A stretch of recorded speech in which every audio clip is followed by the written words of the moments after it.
আলাইকুম গাইস, দেখতে পাচ্ছেন আজকে আমার মা বানাচ্ছে মাছের ডিম ভাজা।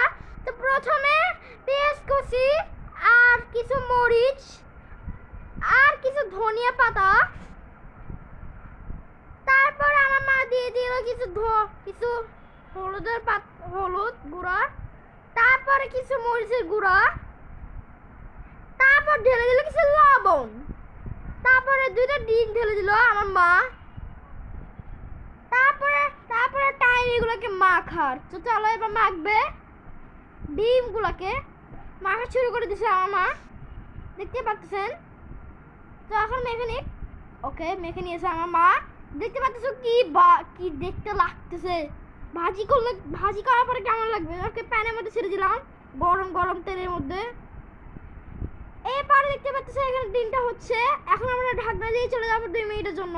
তারপর আবার 2 মিনিট পরে এসে দেখবো যে কি এমন অবস্থা হয়েছে ডিমের। ওকে, এখন আমরা ঢাকনা খুলে দেখবো। এবার আমার মা উল্টাবে ডিমটাকে। ওকে, উল্টাবে। এই দেখো আমার মা অনেক প্রভাবে উল্টায়। আপনারাও সেম আমার মায়ের মতো এই বড় ডিমটাকে উল্টানোর চেষ্টা করবেন।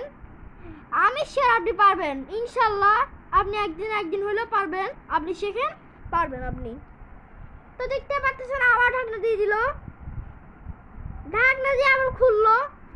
আবার উল্টা দেখবা এখন কেমন হয়েছে দেখতে। চলো উল্টে দেখি। মাশাআল্লাহ, অনেক সুন্দর দেখতে হয়েছে। এবারে আমরা এটাকে অনেক সুন্দর কালারের মধ্যে রেখেছি।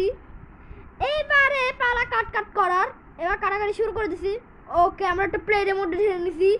দেখতে পাচ্ছো কি টেস্টি লাগছে।